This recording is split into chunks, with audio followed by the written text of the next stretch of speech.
Compañeros, buenos días. Mi nombre es Milena Ortiz, representante del Grupo 5. Voy a darles a conocer el análisis que hicimos del plan de aula de nuestras instituciones. Nuevamente, las instituciones que tuvimos en cuenta son el Instituto Técnico Colombo Sueco, denominado P1, Instituto San Juan de Dios, denominado P2, y Escuela Normal Superior María Montessori, distrital, denominada N, y la institución educativa departamental San Antonio de Tequendama, denominada L. La estructura de la presentación es la siguiente.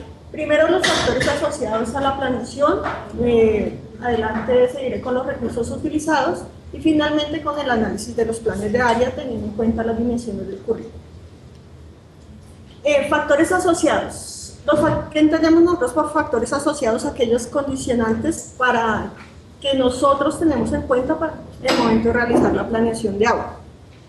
El primer factor que consideramos y que todos tenemos en cuenta es el plan de área, donde nosotros tenemos en cuenta la metodología que se utiliza en el colegio, los contenidos, todo lo que ya expusimos anteriormente. Adicional a eso tenemos en cuenta el periodo académico. ¿Qué es el periodo académico? La duración de cada corte o entrega de boletines. Entonces, de acuerdo a eso, nosotros vamos realizando la planeación de aula. La intensidad horaria. Nos damos cuenta que la intensidad horaria es diferente para todas las instituciones, entonces no es lo mismo planificar una clase para 60 minutos o una clase para 45 minutos. La caracterización de los estudiantes, solamente dos instituciones la tienen en cuenta, que es P1 y N. Las demás instituciones no es relevante este aspecto para realizar la planeación. Y por último, la flexibilidad. ¿Qué entendemos por flexibilidad? Es si en algún momento en la clase nos faltó tiempo o nos quedó inconcluso un tema o nos dimos cuenta que los estudiantes no sabían sumar fracciones o no sabían dividir decimales, entonces nosotros tenemos que parar un momento y profundizar en otros temas o tocar otros temas. Todos tenemos esa flexibilidad dentro del plan de aula, a todos tenemos esa libre elección. Los recursos. Como Grupo 5 nos correspondió los recursos. ¿Qué entendemos por recursos? Los recursos son aquellos documentos, libros de texto, materiales y bibliografías que utilizamos para realizar la planeación de clases. Eso es lo que entendemos por recursos. De acuerdo a eso, los recursos que observamos en el análisis son estos que están acá, que son los estándares básicos de competencia y los lineamientos curriculares. Estos dos recursos tan solo lo tienen presente dos instituciones, que son P1 y R. Los indicadores de logro, bueno, ahí está que la única institución que no lo tiene en cuenta es N.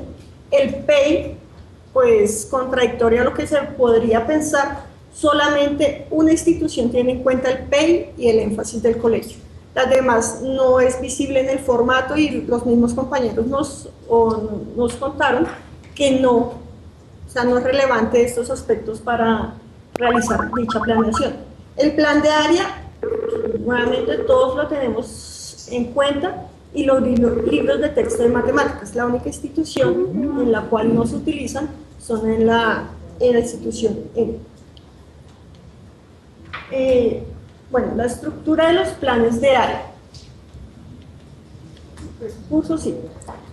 Aquí voy a hablar un momento de los formatos, teniendo en cuenta que son importantes para nosotros y que todos los profesores, todos los que del grupo en el análisis nos dimos cuenta que sí tenemos en cuenta esos formatos para realizar.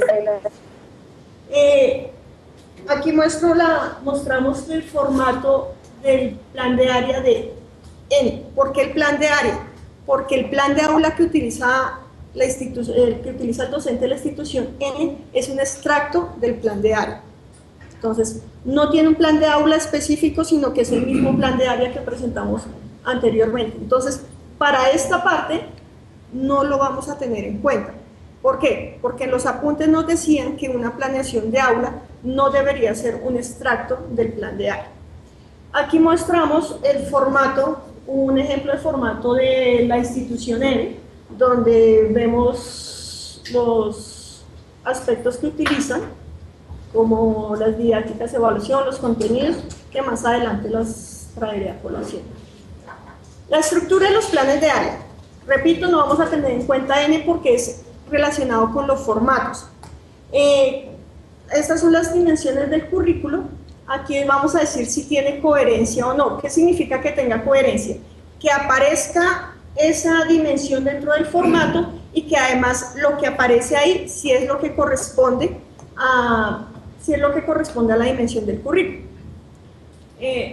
Por ejemplo, los objetivos. En los objetivos aparece la institución P1 y R, sin embargo, donde habla de logros, de indicadores de logro y de competencias, no son los objetivos que deberían, o no son objetivos, mejor dicho. Los contenidos. NA no aparece. O sea, ese planeador, ese formato o esa institución no tiene en cuenta ese aspecto. Los contenidos. En los contenidos en P2 y en R se llaman o los tratan como tópicos generativos, ejes temáticos y contenidos, y si son coherentes. Así es el listado de contenidos que van o que el docente tiene que desarrollar en clase. Metodología. La metodología, tenemos tres partes en la metodología.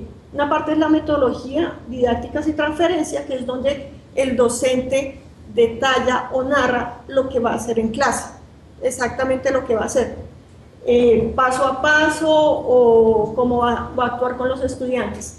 Esta parte, las tres instituciones la tienen en cuenta y sí es coherente, o sea, sí está de acuerdo a lo que dice el currículo, de acuerdo a lo que es metodología. Los recursos.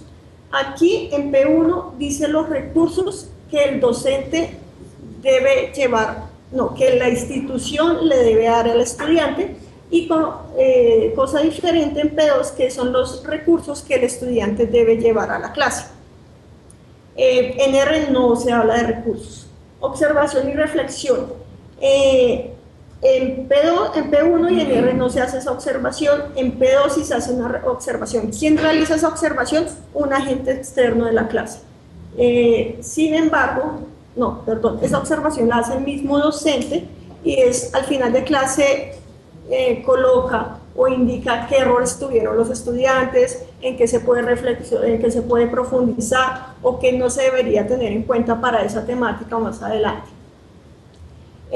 La evaluación aparece en R y en P2, sin embargo no son los criterios de evaluación que deberían, o sea, no son unos criterios específicos, está como estrategias de evaluación y didácticas y evaluación.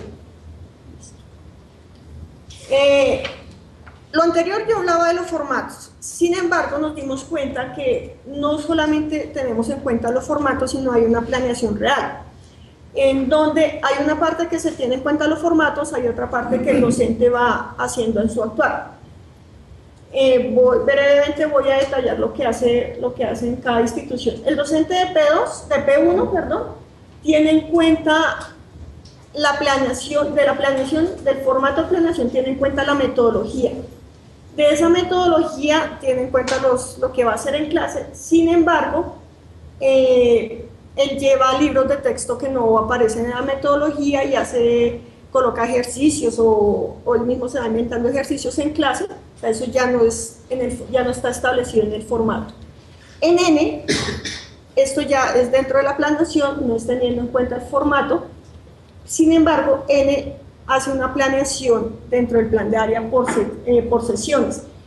Tiene que tener muy en cuenta esas sesiones, detallar muy las fechas y el momento de la sesión, y él, a medida que va transcurriendo las clases, va preparando las clases, va investigando en páginas web y va guardando todo eso en su teléfono para más adelante mostrárselo a los estudiantes. En P2 tiene en cuenta igualmente la metodología del formato, sin embargo, lo que hace también utiliza materiales tecnológicos, páginas web, materiales tecnológicos, y tiene en cuenta los contenidos que le va presentando el formato, metodología y contenidos. Adicionalmente a ello, utiliza libros de texto y ejercicios encontrados en otros lados. Finalmente, en ERE, se tiene en cuenta el formato. Adicional a eso, lleva un cuaderno de apuntes donde, finalizada la clase, va anotando fecha y tema que realizó en la clase. Este cuaderno lo contrasta más adelante con el formato para ver qué va a utilizar en las clases posteriores. ¿Listo? Muchas gracias. Muchas gracias.